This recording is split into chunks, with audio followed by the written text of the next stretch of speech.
They may go into it thinking that they're going to be serving, and then they get there and they realize they're learning. And I think that surprises a lot of people, and yet they realize how important it is. And they tend to start close to home, usually in Latin America, and they'll go on to Eastern Europe or Southeast Asia, at the African continent. But a lot of times people are nervous on the front end because will I like the food? Are they going to be serving me Mhm. monkey eyeball soup? I mean, I don't know how to use a hammer, all those things. And then when they realize that the structure walks people through this, and we're really designed for people who don't go into it with specific skills.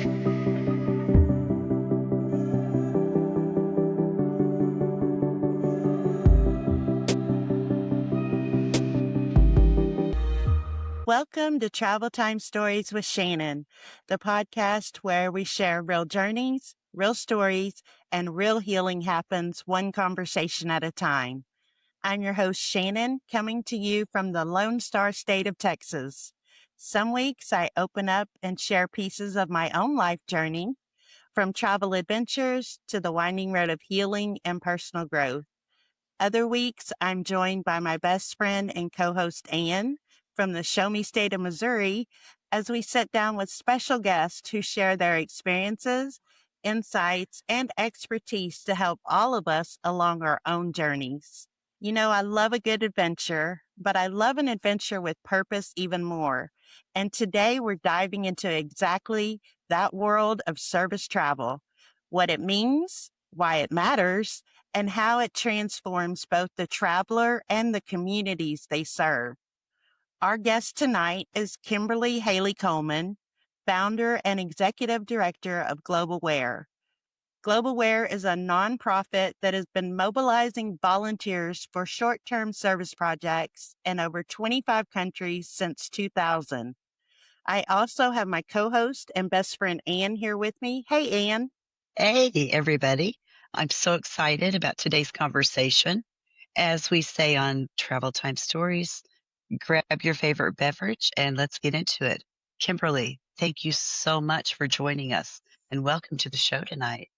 Shane and Ann, thank you so much for having me. It's so great to have an excuse to talk about warm, wonderful things when it's going to be so cold outside. Yes. Exactly. Especially here in Texas, we are definitely bracing for those cold temperatures that we are not used to. Oh, for Same. sure. So, Kimberly, let's start with the heart of it all. What inspired the creation of GlobeAware? Was it a single trip or a moment where you just realized this is what the world needs? It was a really interesting confluence of different things happening. My background was all international, master's degrees in art history and international business. I traveled a lot growing up and found myself in the for-profit world, traveling internationally, having already done a lot of the tourist sites and wanting to just fill my time when I was in country on business and there over a weekend, and just started looking at, okay, well, maybe I can serve, maybe I can give back or volunteer. And I found it was really hard to try and find a short term volunteer experience while traveling. And that just lit a fire under me that, okay, well, I'm going to find a way to do it. Most organizations really don't want you short term because the amount of time it takes to train and oversee, and it makes sense and it's obvious. But I really found it to be transformative and joyful and just a big bucket list item thing to do that changes the person that is serving alongside someone else by showing up differently rather than just your traditional tourist experience, which is also lovely and wonderful. So that's how it really came about. I was traveling and just started doing things on my own, one on one in various communities, and going back home and talking about it and finding that there were a whole lot of other people who seemed excited and interested and wanted to join me. And that's really how it came about. So I would love to tell you it was this lifelong dream and super intentional. And that's just not the way it worked out. Wow. For listeners who may not be familiar in the term service travel, can you explain what GlobeAware does and what makes your model different from the usual Yes. volunteer or service travel that people hear about?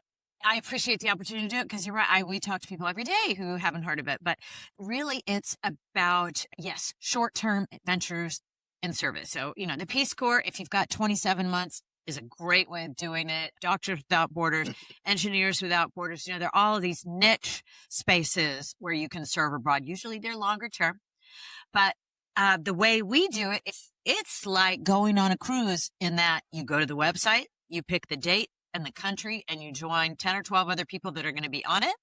You get to be really good friends with them. It's all very structured, so you don't have to speak the language or know how to do anything because our coordination staff handles that. When you get there, that covers the meals, the accommodations, the work projects, the bottled water, the in-country transportation, the medical insurance, all of that stuff for around $1,500. It's a tax-deductible expense. Wow. You're not staying at the Ritz. We're not eating at TGI Fridays or Applebee's. You're eating more local foods with local families, with coordinators that have worked with us for, in most cases, a couple of decades, and they really know what the volunteers love to do, and they know how to connect with the community, what kinds of projects people are able to do. And these projects vary a lot. We are assembling and distributing wheelchairs to landmine victims in Cambodia. We are installing concrete wow. floors in the homes of Wow. single moms in Guatemala. We're building wattle and daub style homes in Kenya. So these are projects that were designed to finish something substantial, small scale. We're not building hospitals and roads, but we're really getting this up close opportunity to connect back to humanity on a fundamental level in a way that lets you feel the difference you can make and the connections you can make when you're working on a project that someone chose that's important to them. And so that's what we do. You show up and you don't even know how you're going to do this project, and you come away from it realizing what a difference we all can make, the value of soft power on our planet. So that's a little bit, and we're working in 26 countries right now, and these are all 1 week projects throughout the year, all of the projects and programs. Yeah, that's one of the questions I was going to ask you. So it's a week-long service project that you're going for, and everything That's is 1 week. wrapped up and included in the cost of That's right.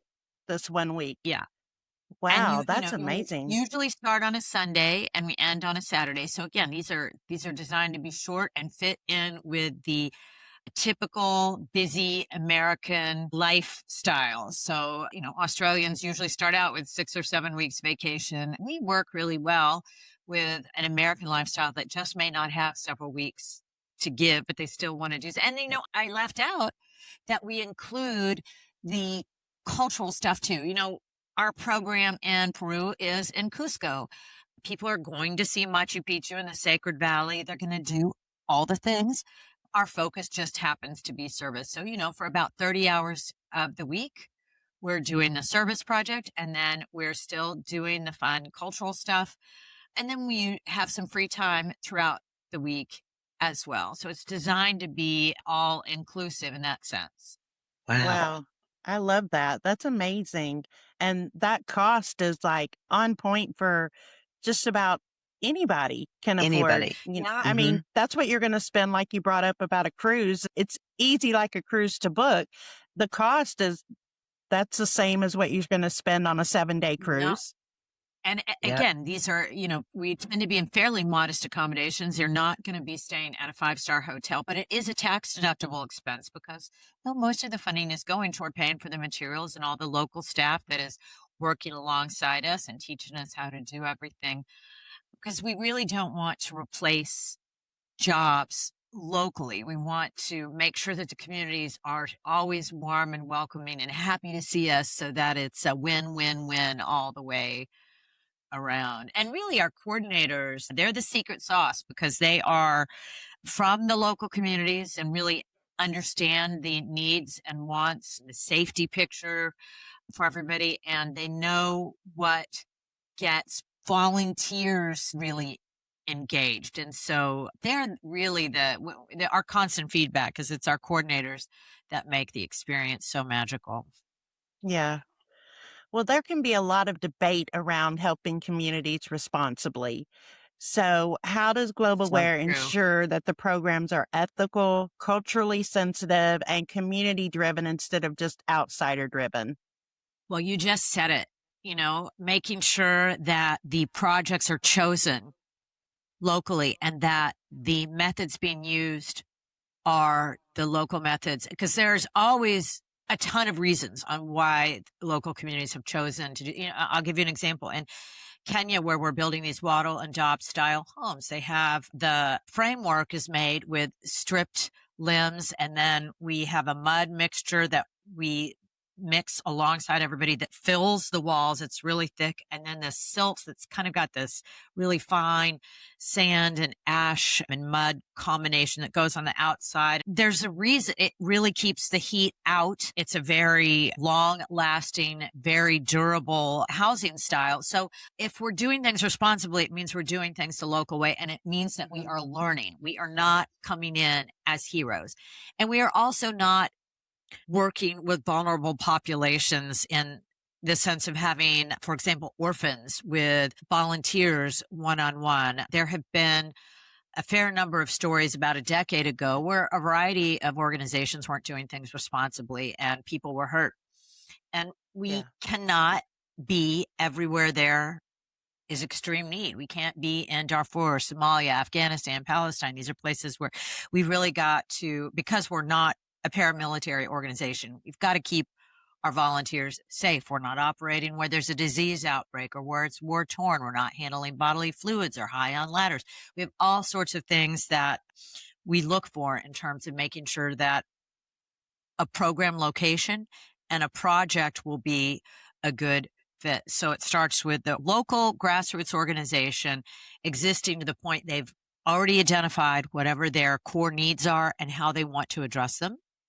And then we run that past all of our criteria in terms of safety, risk. Do we feel it's genuinely helping a needy community? Are we doing something that is going to help a community be more independent and sustainable, as opposed to just giving out cash and candy and making them more dependent, and looking at our volunteers, making them a less healthy, equal relationship? We do have to acknowledge that the communities where we are working, there is a power difference in terms of economic resources. And so we have to be very careful of that. We're stepping into a situation and not creating an adversarial or tension-based relationship. And so those are really important questions. And it means that our projects can change and even the locations can change. If a place becomes unstable for whatever reason, and it doesn't happen often, but look, when COVID happened, almost all of our programs stopped. So it means a willingness to have to shift and pivot based on all sorts of conditions. And that's really where a lot of our work comes in and where our coordinators are so important. And things can look different. When things first started back in 21, we were having to test everybody before they arrived and then before they left, getting doctors to come on location to do all the testing to help all of our volunteers fill out the bilingual biofeedback forms within 24 hours of leaving. So these are our steps to participate haven't always looked the same, but our criteria has stayed the same. And that's been really helpful in terms of having guiding mission statements and principles. And we really have two simple ones. Everything's got to promote cultural awareness, which for us means understanding the real beauties and real challenges of a culture or a country, and or help the local community stand on its own 2 feet. So promoting cultural awareness or sustainability. Those are our two primary guiding principles for everything we do. I love that. I love that that's what you're all about. So I have to ask you, after all of your years of global work, you must have met a family, a community, or a moment that even now today stays with you. Can you share some of that with us? I have so many. I have so many. And some that you can anticipate and some that you just can't. And I tell you, we have a lot of volunteers when they get on location, where a big surprise constantly for me is that our volunteers will often, we'll set up a project. We think it's going to take 6 hours. They're working so hard and refuse to take breaks. They'll finish it in 5 hours, and then they'll find other projects to do that weren't even on our radar. That just happens constantly. One that really stands out, I was in the Philippines and we were with Doug Robinson, and we had passed a little family on the way to work every morning where a baby had just been born. And I don't remember the name of the blood disease that the baby had, but as I recall, it was a pretty serious thing. This is about a year and a half ago. And our coordinator was translating with them, and they had learned that they didn't have the money to treat this blood disease, whatever it was. And so the next day, the family got in a taxi with Doug and his wife. They went to the hospital and paid for all the treatment the baby was going to. It was like $1,100, something like that. And this family wasn't going to be able to pay for that.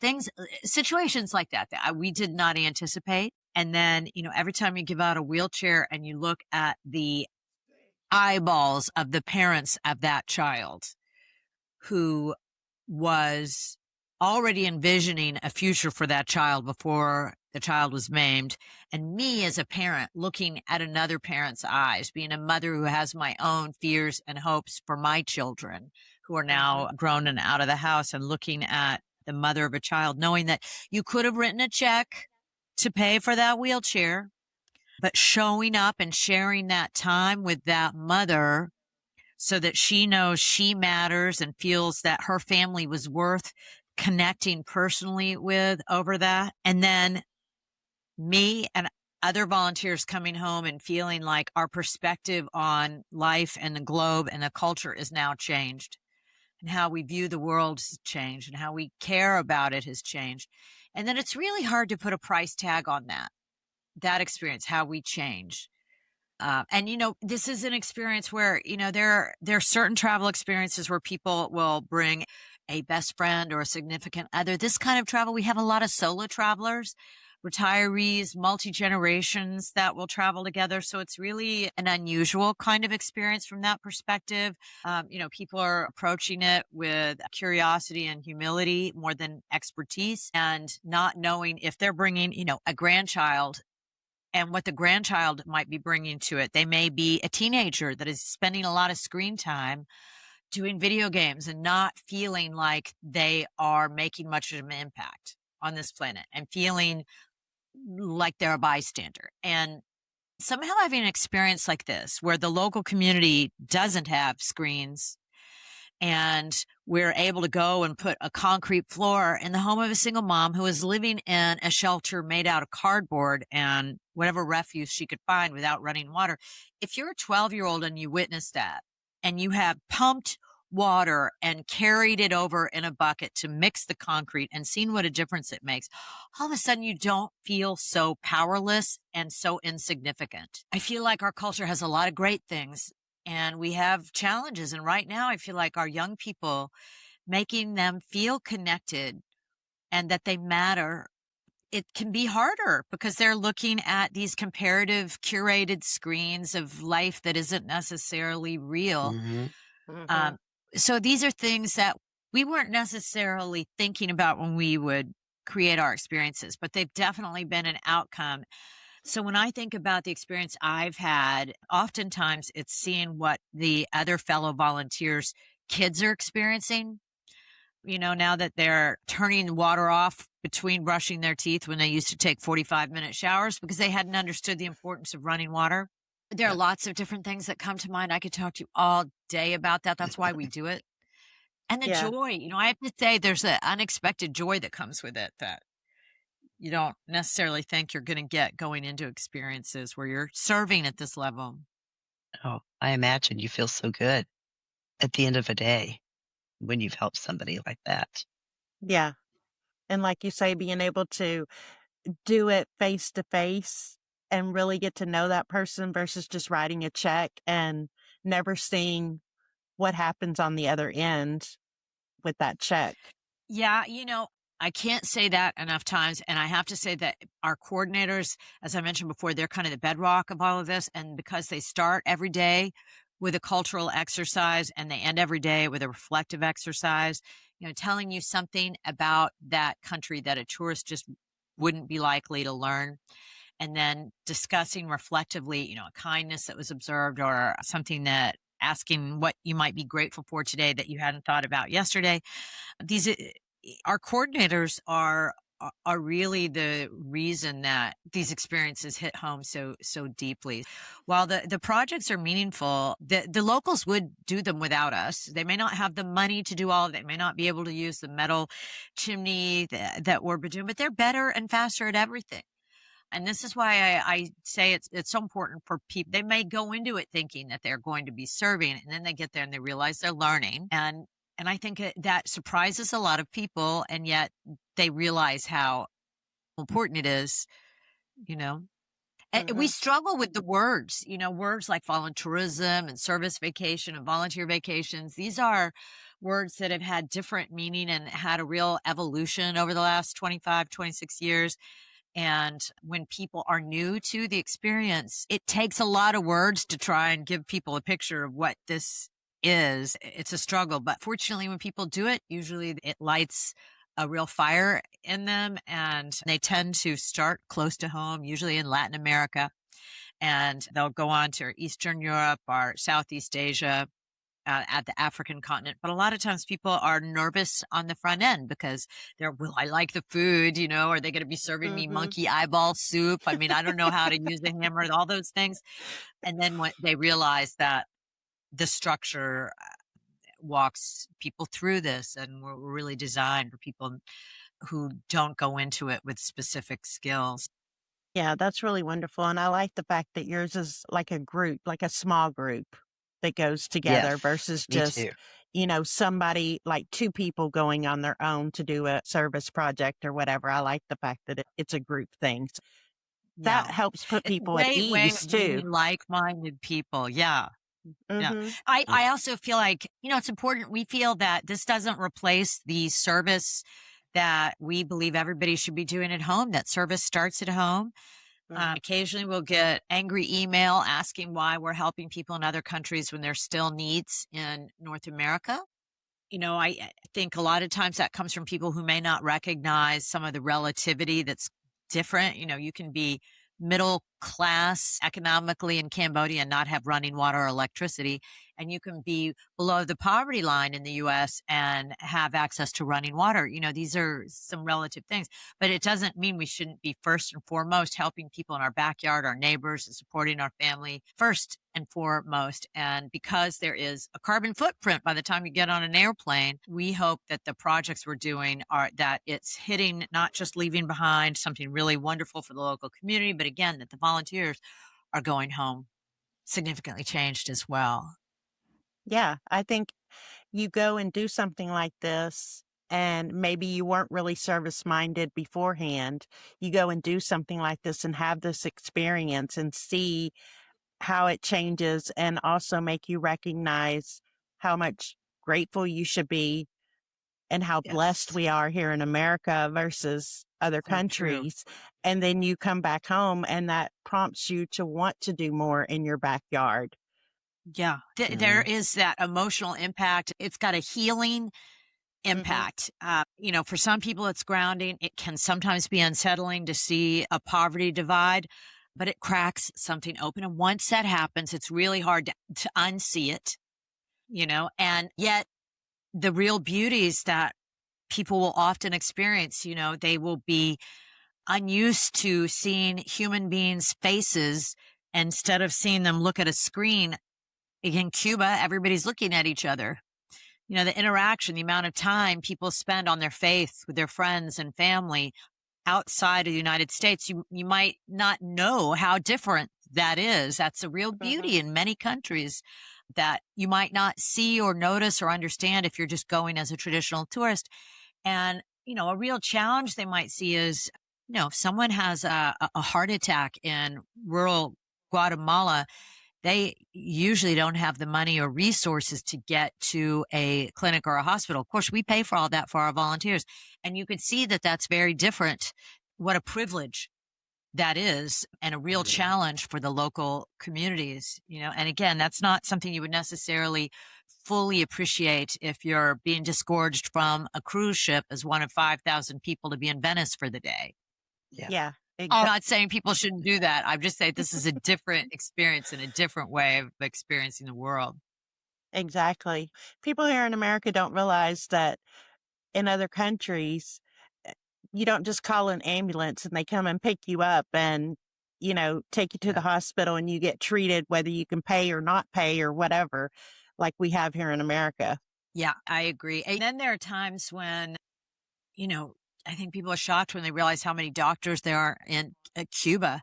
Every country comes with challenges in terms of operating.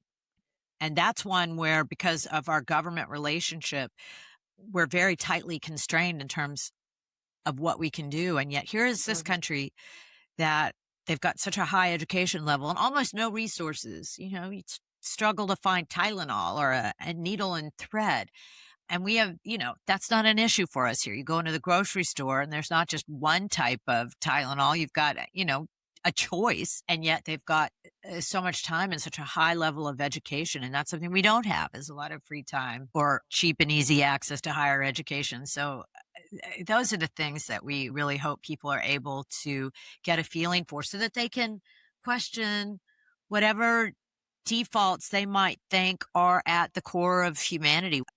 What do we think is a human right? Do we have the right formula or not? Are there things open for debate? Do you see things you actually like in other countries, or what way things can be changed? That was the reason John F. Kennedy started the Peace Corps. He really wanted to have a constituency of people from which we could choose, where they had learned over how to solve cross-cultural problems. And it's the form of soft power that we often don't talk about a lot, even if it's being done in ways that churches have been doing missions for years.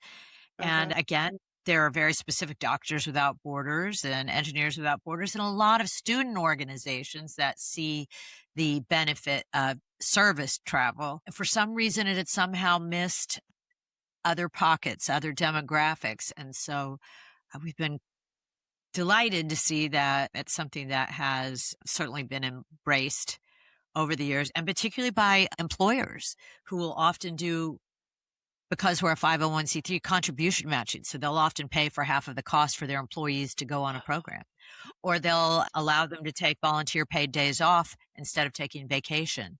So we've seen a real evolution in that, in terms of allowing employees to have philanthropic, charitable activity that isn't necessarily a one size fits all, where all employees are giving to the same thing.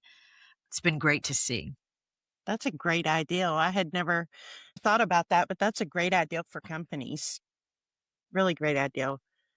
Very team building. All these big companies do these retreats for team building that are honestly ridiculous, and they're not really Yes. team building. Doing something like this, taking your group to something like this for a week would be way more amazing and actually really be team building, because you're going to have to work together and do this project, and you're all going to have this experience and be bonded by that experience. Oh, I'm telling I just think about how, the confrontation with death in quite a few of our countries, particularly in the continent of Africa, where they just have a face-to-face relationship with death in a much more frequent way than we do, for all sorts of reasons. And we had a big group there this summer, and at the end they had a big barbecue for us. And we have a bakery where we built it, and the local community runs it, and they sell half of the bread to pay for a bunch of families that just really don't have access to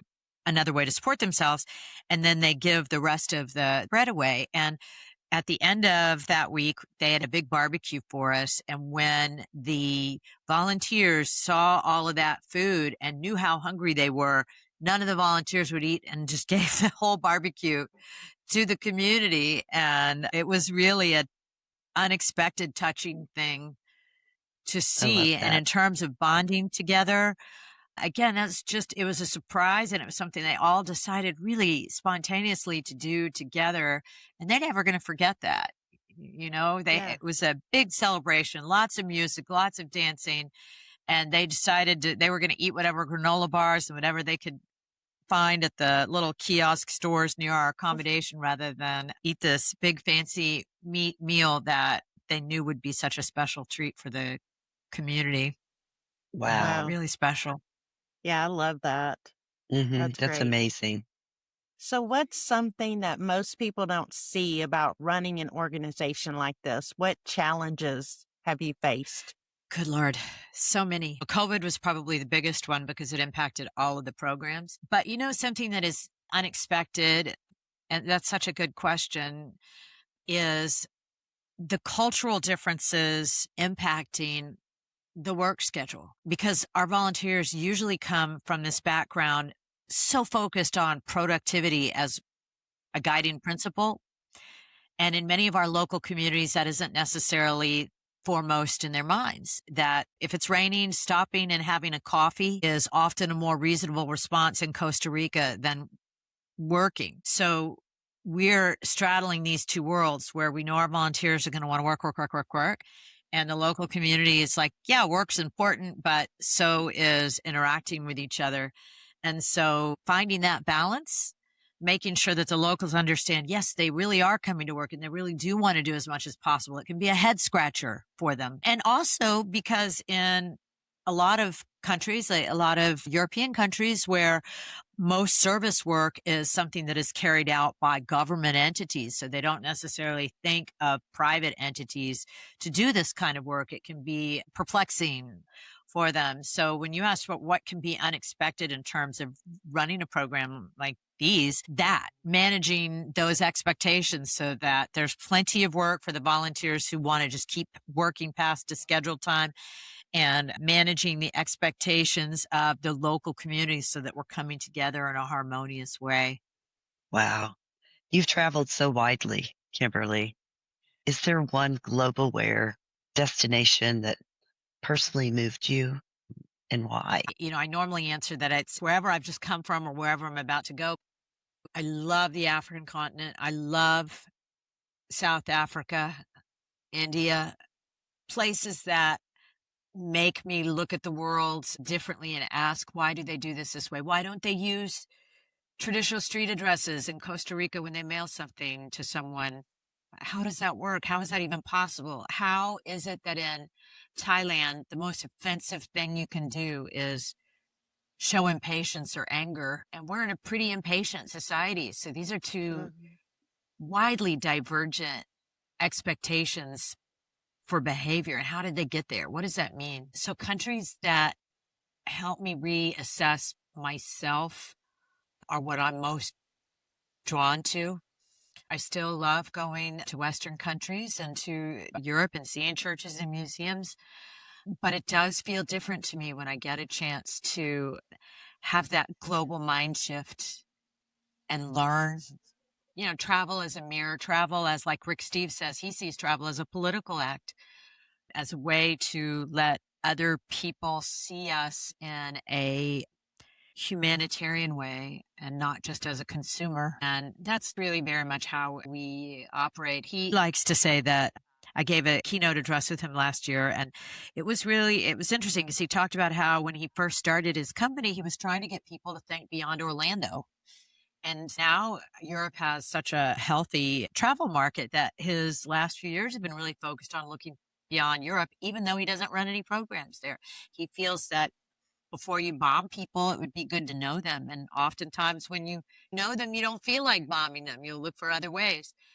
So I really like that thought of travel as having this larger role for human connectivity that can impact larger elements of society in addition to yourself. Yeah, I And like so that I would idea. say, Yeah. yeah, Yeah, that's why I always say, and one of the reasons why I wanted to start the podcast is that travel is healing, and not only for so yourself agree. personally, but from person to person, from country to country, travel can heal. I totally agree. And I just don't know a way where you can learn more deeply, more quickly. I just think about how easy it is for us, any one of us, to get stuck in a routine where we're going from our workplace to our grocery store to a school, and then we're going to those places 90% of the time, and we're getting, not even noticing the routine and the robotic efforts that our life can be through. But when we go someplace where everything's different, all of our senses are seeing different things, somehow everything is open and we're able to do that reassessment. It's just easier to do when everything is different and with very little effort, in the sense that, you don't have to be lectured to or read to, just that personal experience, how powerful it is. Yeah, I agree. So we touched a little bit on COVID and how you had to adapt and make changes once we restarted again. Where do you see the future of service travel heading? Well, gosh, if I could wave a magic wand, I would design inexpensive, carbon footprint free air travel so that everybody could know one another more easily. But, who knows what can happen? There's so many changes happening technologically. I really love the trend where we're headed toward allowing this workplace position where they are supporting philanthropic efforts that are more personalized, so that somebody can say, yes, United Way is great, but I really personally feel like helping kids with special needs in Romania, and that's what I want to do. And it's good PR for the company. It's great for the employee. It's great for the local community. Let's make this happen. This much more personalized way of giving back. And so I really hope that trend continues and gets even bigger and broader, because again, I think it just benefits everyone involved. Oh, I Yeah. agree completely. So, Kimberly, if someone is listening right now and they're feeling that little tug in their heart and they want to get involved, what's the easiest way to start a global aware trip? Oh, and I love you. Thank you for asking. Well, we are really everywhere you look with the words globe aware. A lot of times people think it's global, but it's globe, 3 syllables. So, we have our own podcast channel that helps people prepare for wherever they're going and gives various travel tips. We have our own YouTube channel, and of course, Facebook and Instagram and website and all the stuff. I mean, even AI does a lot on us. So fortunately, we're in every direction you look, and it makes it easy to get video clips of what does it look like in the Philippines today, and hearing from the projects and programs. So that's all it takes, is going any place on the internet with the word GlobeAware or any sort of podcast. Anywhere you listen to your podcast, you'll find the GlobeAware podcast. So thank you for asking that, but we're all over the Yeah, internet with those words. awesome. Wonderful. Kimberly, this has been incredible. Thank you for sharing your passion, your wisdom, and your heart with us today. And for our listeners, you mentioned they can find you everywhere on the internet. Is it just globalaware.com, globalaware.org? GlobeAware.org, .com, .net, .ca. Yeah, You got it all covered. we got it all covered. I love it. Right. That's awesome. Is there anything else, Kimberly, that you would like to say to our listeners or want them to know that we haven't talked about yet before we close out? I would just like to say how grateful I am for your podcast and that it exists. I was telling you before the show how much I love the concept and I love what you guys are doing. So thank you for doing it. Yeah, thank you so much. GlobeAware is doing such powerful, meaning work, and we are just so grateful to get to help spread that message. Exactly. And we will be sure to put the links in the show notes. If you've ever wanted to travel with intention, to connect, to serve, or to grow, this is such a beautiful place to start. If this conversation spoke to you, take a moment to share it, leave a review. It truly helps these stories reach the people who need them the most. And thank you for traveling with us today. And remember, folks, whether in travel or in life, keep making memories that last a lifetime.